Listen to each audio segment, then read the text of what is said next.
de vous retrouver sur la chaîne de Bonheurs Anonymes pour poursuivre nos rencontres de mentors morbihanais. Nous sommes heureux d'accueillir aujourd'hui Florence Moreau, médium, passeuse d'âme et magnétiseuse qui habite à Vannes.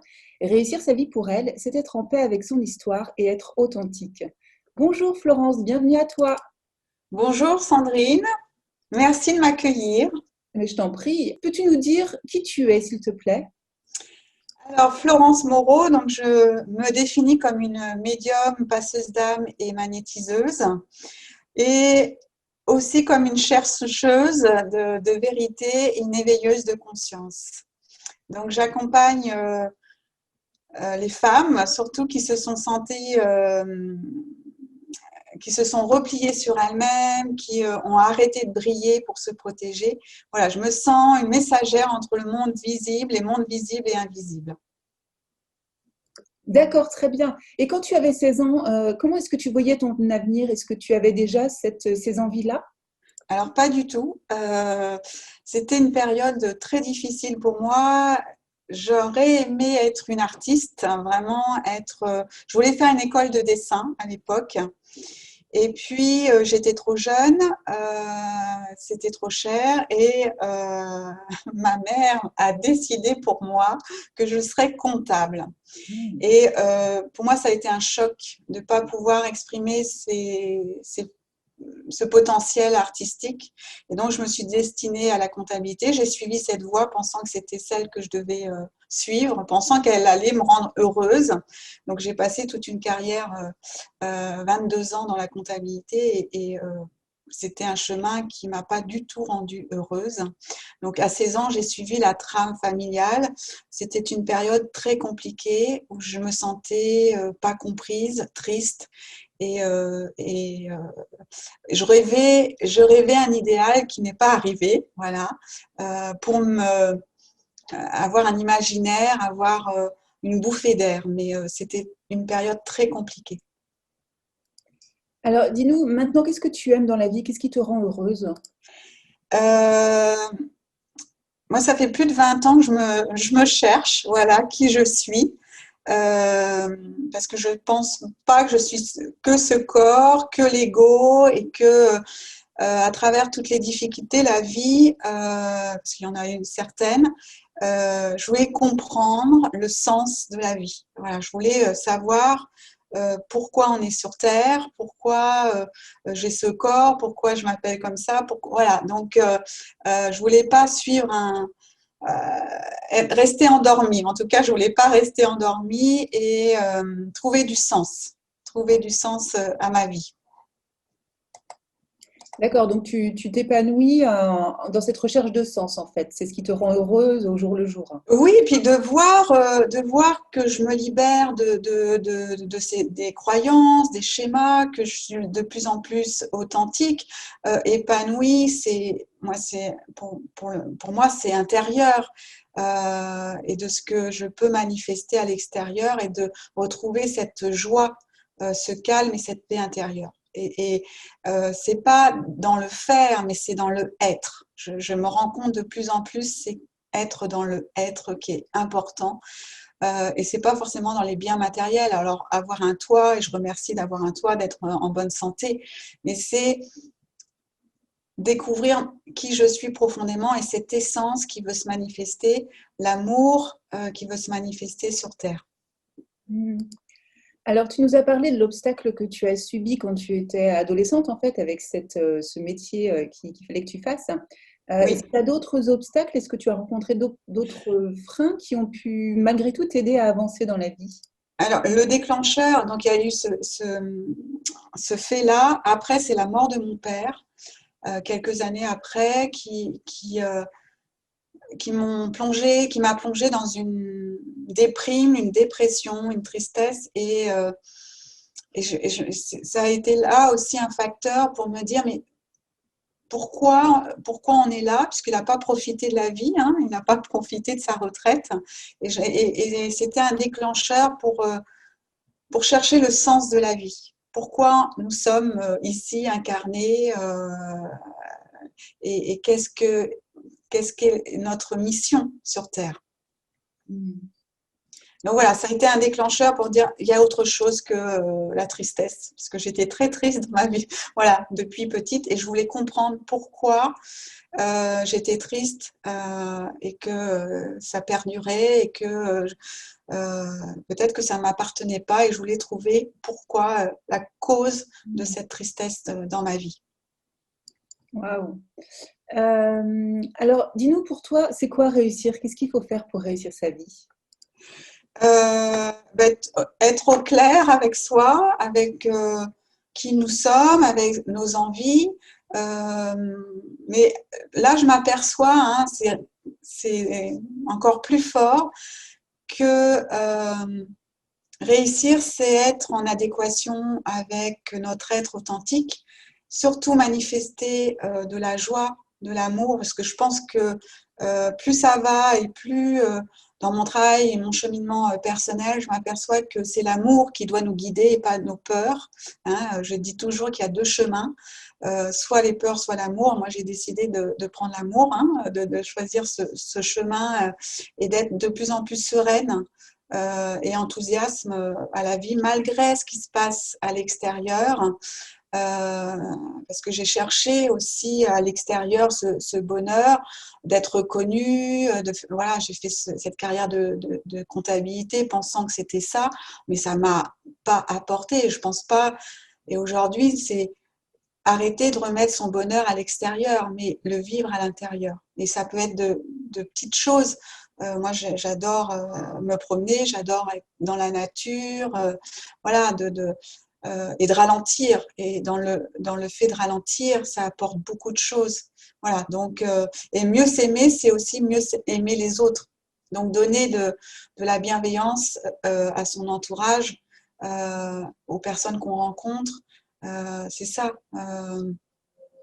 Réussir sa vie, c'est être en adéquation avec qui nous sommes profondément. En adéquation avec qui nous sommes et aimer, a priori, si, Ah oui, aimer, s'aimer, parce que je crois que c'est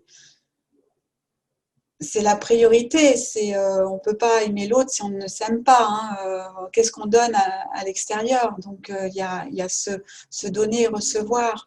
Et je pense que de plus en plus, c'est être, voilà, c'est exprimer notre vraie nature.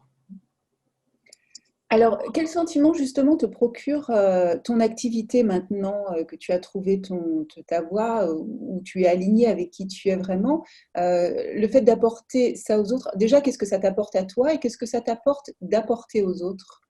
Eh bien, je vois que je suis pas seule sur le chemin hein, de transformation, et puis je suis toujours émerveillée de voir ces femmes qui viennent me voir et qui se transforment et qui retrouvent leur alignement, leur centrage, qui se défont dans leur loyauté familiale, de l'héritage de leur mère, grand-mère, de toutes les lignées, voilà, qui font qu'elles ne sont pas sur leur propre chemin et qu'elles vivent une vie autre qui correspond à leur grand-mère, par exemple. Voilà. Et je suis vraiment touchée de la confiance que ces femmes m'apportent, voilà, et qu'elles veulent se défaire de tous ces carcans.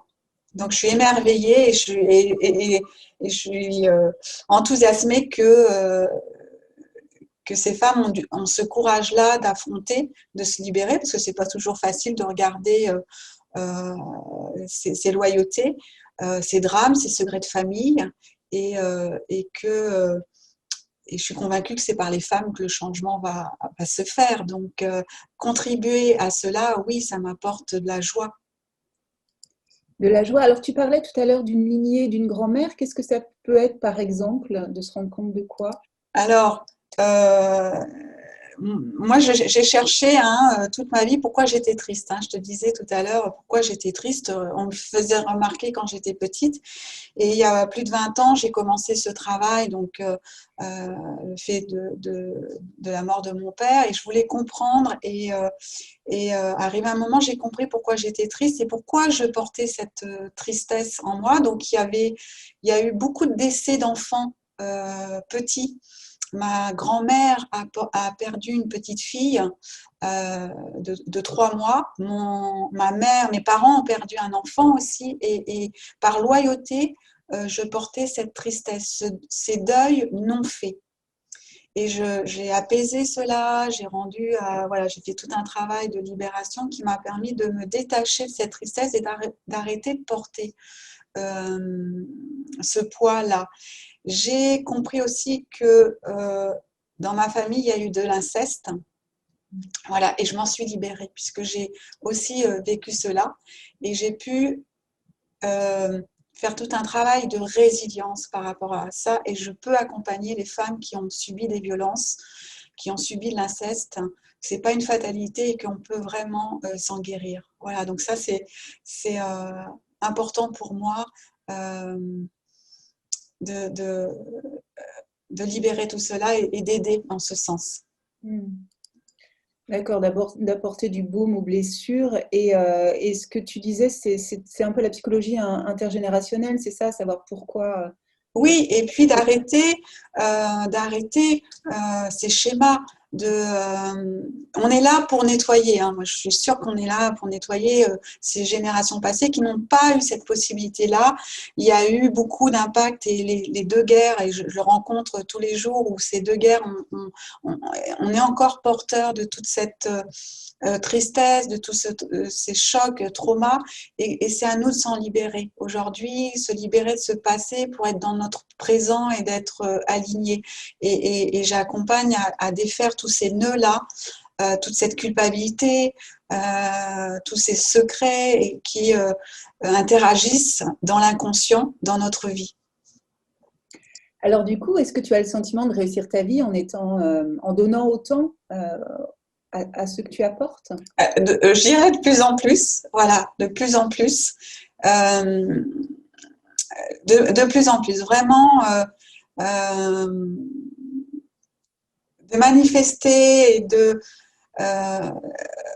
ressentir cette joie quotidienne dès que je me lève le matin et d'être en joie, voilà, de me recentrer, oui, de plus en plus. Ça n'a pas été un chemin facile, mais oui, je le ressens de plus en plus.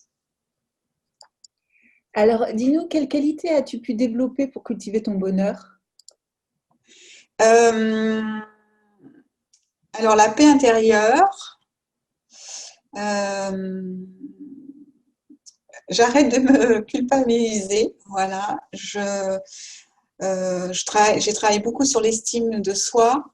J'ai une grande écoute dans mes ressentis. Je me remets toujours en question. Voilà, toujours en question.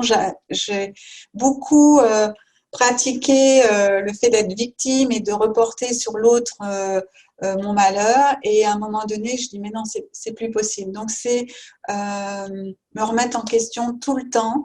Quand quelque chose ne va pas, je le prends à mon compte, je vais voir, je vais vérifier, je vais surtout libérer pour qu'il n'y ait plus d'interaction à l'extérieur et que j'arrête d'affaiblir l'autre dans ce que je peux vivre. Donc, prendre en charge mes difficultés, mes humeurs, voilà. Donc, la paix intérieure. On retrouve la gestion des émotions, c'est intéressant. Oui, et je suis maître de mon bonheur. J'ai passé mon temps à le remettre à l'extérieur et à chercher à l'extérieur ce qui me rendrait heureuse. Ça n'a pas marché. J'ai bien vu que voilà, ça n'a pas de consistance et c'est pas réel. Et c'était un puits sans fond. Et jusqu'au moment où j'ai dit, mais j'ai le pouvoir, je reprends ma puissance de décision, de savoir qu'est-ce que je veux manifester et que j'ai ce pouvoir-là de décision de comment je veux commencer ma journée, est-ce que je veux faire la tête ou sourire. Voilà, à chaque instant, je décide et on a perdu notre pouvoir de décision. Reprendre le pouvoir, j'aime beaucoup. C'est Et bien. on l'a remis à l'extérieur et on voit ce que ça donne aujourd'hui dans la société. Et euh, on a perdu tout ça. Et ce travail que je permets, c'est de retrouver notre autonomie, notre responsabilité, notre libre arbitre et surtout de se réveiller parce que nous sommes endormis. Est-ce qu'il y a également un outil que tu aimerais nous partager qui a pu t'aider dans la vie? Alors, quand j'ai découvert le stop, ça a été une révélation parce que nous sommes constitués de plus de 60 000 pensées à la minute, hein, et les petites phrases assassines, le bavardage mental qui nous sabote, qui nous sape le moral. Quand j'ai découvert le stop, c'est-à-dire que intérieurement, je fais stop. À chaque pensée, stop. Non, j'en veux pas. Je ne crois pas. Voilà, stop. Et j'ai passé des journées à dire stop parce que j'avais des petites phrases négatives sur moi, sur les autres, et j'ai arrêté mon mental comme ça. Donc le stop, je vous le conseille, c'est quelque chose de très simple, mentalement, de dire stop à chaque pensée. Il faut être conscient pour ça, mais à chaque pensée négative, de dire stop. Voilà. Et ça libère l'esprit, ça libère votre mental, ça apaise. Et du coup, on peut mettre autre chose, de bonnes pensées sur soi, sur les autres, mais vraiment d'arrêter ce bavardage mental qui nous encombre. Mm. C'est de la reprogrammation neuronale, c'est la base de la PNL et c'est vrai que c'est très intéressant parce que ça permet de développer l'estime de soi, la confiance en soi, etc. Oui, oui, d'arrêter d'alimenter quelque chose qui est complètement illusoire. Voilà. Et, euh, et, et qui prend beaucoup d'énergie Mm. et de place. Mm. Alors, dis-nous, qu'est-ce qui t'inspire dans la vie? Est-ce qu'il y a des gens qui t'inspirent, des citations, des lieux? Alors, les lieux, c'est la nature, hein, vraiment la forêt. Moi, c'est important, la forêt. Après, j'adore la citation de Gandhi, vous devez être le changement que vous voulez voir dans ce monde. Moi, ça me motive. Je m'y emploie, en tout cas. Et puis, j'en ai une autre, c'est La vie commence ou la peur finit, de Osho. Et je pense qu'on est vraiment à la croisée des chemins entre la peur et l'amour. Et je réinvite les gens à choisir l'amour que les peurs, parce que les peurs, ça fige et on ne fait rien. Et je pense que si on s'est incarné dans cette vie, c'est qu'on a besoin de libérer des choses, d'apprendre des choses et surtout de véhiculer l'amour. Ça, c'est pour moi, ça devient euh, vital, et en tout cas, ça devient une réalité, une vérité. Donc, choisir d'aimer plutôt que d'avoir peur. Ah oui, oui, oui. Alors, quel conseil donnerais-tu à quelqu'un qui souhaiterait trouver sa voie comme toi tu as pu le faire? Euh, de garder la foi, hein, de cultiver l'optimisme et la joie et l'amour, mais surtout avoir du courage, parce que ça demande du courage de changer des choses. Euh, Par loyauté, on veut rester dans un clan, hein. Même si le clan, on est malheureux dans notre famille, dans ce clan, par loyauté, on reste unis, on reste par filiation à des secrets de famille, un poids familial. Et bah, ça demande beaucoup de courage, beaucoup de persévérance de changer. Et c'est important aussi de se faire aider avec des personnes qui sont un peu plus avancées sur le chemin. Mais voilà, de se faire aider et d'être courageux si on veut changer des choses. Voilà, c'est pas donné à tout le monde de vouloir changer. Il y a des gens qui passent à côté de leur vie et c'est OK. Chacun, voilà, c'est le temps, le bon tempo. Voilà, chacun décide par lui-même. Euh, mais se faire aider pour se transformer, oui. Et de chercher pourquoi, pourquoi je ne peux pas être heureux ou heureuse. Qu'est-ce qui fait que je ne suis pas bien avec moi? ou avec les autres. Et je pense que c'est la quête de l'humain, c'est d'être la meilleure version de soi. Et pour ça, se faire accompagner et décider de commencer. Avec la quête du sens, ouais, très bien, très juste. Dis-nous, Florence, est-ce qu'il y a une habitude quotidienne qui te personnalise? Alors, mes amis me trouvent très courageuse. J'ai une capacité de résilience assez énorme. Alors, c'est eux qui le disent. Euh, Moi, je veux m'éveiller. Voilà. Mon but, j'ai un but, c'est m'éveiller. C'est être conscient, consciente. Voilà. Donc, je ne jamais renoncer. Hein, c'est un peu ma devise. Et d'être, quoi qu'il arrive, de remonter sur le cheval. Si je tombe, voilà, bah, je remonte. Donc, c'est plus un mantra, je dirais que voilà. Mais quoi qu'il se passe, je continue.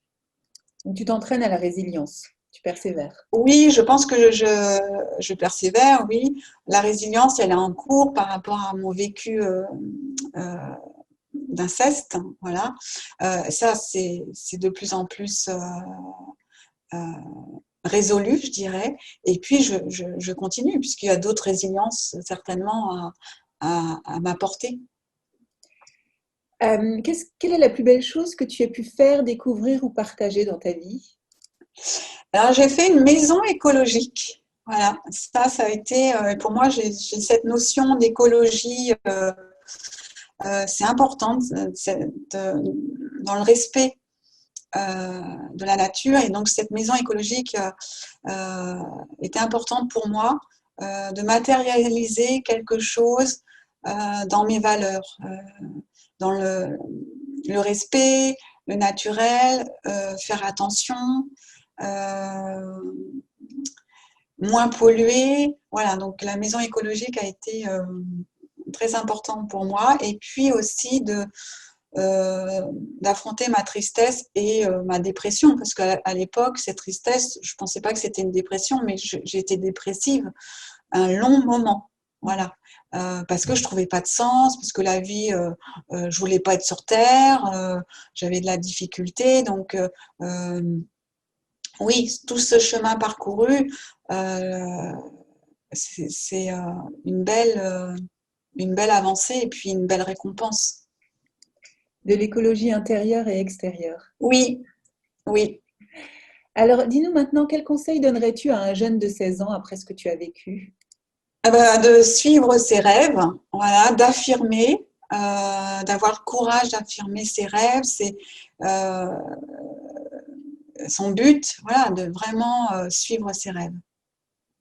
Quoi qu'il se passe, de rester dans cette détermination et de le garder en ligne de mire. C'est quoi mon but? Qu'est-ce que je veux et comment je veux contribuer? Oh, alors ça c'est intéressant. Comment je veux contribuer au monde, effectivement. Ouais. Oui, parce que je pense qu'on n'est pas là par hasard. On n'est pas là par hasard. On a quelque chose à apporter dans ce monde, dans cette société, et que chacun a une couleur particulière. Et si on s'est incarné, c'est que pour moi, il est important de contribuer au meilleur de soi et au meilleur pour cette terre. Très beau, très bien. Dis-moi, Florence, quand tu as le moral qui vacille, qu'est-ce que tu fais?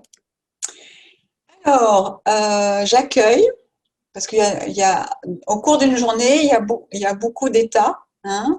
J'accueille, j'observe. Euh, Surtout, je ne me culpabilise pas d'en être que là, parce que le mental, il s'en mêle, et puis l'ego aussi. Donc, surtout pas me juger. Et puis, je me mets en mouvement. Je ne reste pas dans la position où mon moral, mon mental me fait douter. Je bouge. Pour changer quelque chose, c'est se mettre en mouvement. Mais même se déplacer, hein, de faire 1 mètre sur le côté, ça permet de quitter la sensation, l'émotion générée. Donc, je bouge. Alors, je vais me promener, je vais faire un tour euh, pour ne pas rester et alimenter cet état de morale dans les chaussettes. Dis-nous maintenant, Florence, c'est déjà la dernière question. Quelle est ta raison d'être? La liberté, l'autonomie, me responsabiliser, oui, la liberté, l'exploration, mais la liberté d'être, La vraiment. liberté d'être et d'apporter aux autres, j'ajouterais, d'apporter au monde, comme tu disais tout à l'heure, ta contribution au monde. Ah oui, je crois que euh, j'ai une devise, et en tout cas dans mon enseignement spirituel, c'est je me dois la vérité et je dois la bienveillance aux autres. Donc, donner le meilleur de moi, parce que si je suis triste, si je suis de mauvaise humeur, ben, je perturbe l'extérieur aussi, j'affaiblis l'extérieur et je suis responsable de mes états. Et j'en suis convaincue et c'est ça que je veux donner. Je veux offrir de la joie, de l'amour, la compassion, la bienveillance. Et je m'emploie je dirais, d'assainir mes états intérieurs. Donc oui, offrir le plus beau. Et je pense que c'est soi, c'est être authentique, c'est faire baisser lâcher les masques, c'est voilà, c'est être. Je rebondis sur la notion de spiritualité que tu viens d'évoquer. Est-ce que tu penses qu'on manque cruellement de spiritualité en ce moment, dans l'époque Oui, où on vit? ah oui, je pense que nous sommes dans une société de consommation. Et il nous en faut toujours plus, toujours plus, toujours plus. Et on s'est complètement dénaturé de notre essence, de notre âme, qui n'a pas forcément besoin de tout ça, mais qui a besoin de ces qualités de sérénité, de calme, d'enthousiasme, de sérénité. Donc c'est ça qu'on devrait consommer, je dirais, le plus. Et oui, on s'est vraiment éloigné de notre nature profonde. Et je pense que si ce qu'on vit actuellement nous invite à réfléchir et à revenir à plus de sens, plus de respect de soi et des autres, de la nature. Mais on est vraiment, on a fait un grand écart.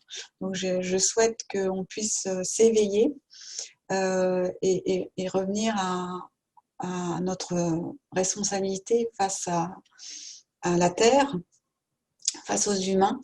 Voilà, donc, et je ne parle pas de religion. Ok, pour moi, c'est totalement différent. Donc, on est une nature spirituelle, on est un esprit incarné dans un corps. Voilà, et c'est retrouver ce sens-là. Très bien, merci pour cette conclusion. Peut-être as-tu un dernier mot pour clôturer cet échange? Eh bien, réveillez-vous, hein. Voilà, on est sur le chemin de l'éveil, et l'invitation, c'est vraiment nous sommes pas seuls, on se croit seuls. Je pense que on est plusieurs à vouloir changer des choses, et c'est recréer du lien. C'est important, on n'est pas seul. J'aime bien cette phrase de Gurdjieff, c'était un maître penseur, un maître spirituel et aussi un maître de danse, et il disait: un homme seul ne peut rien.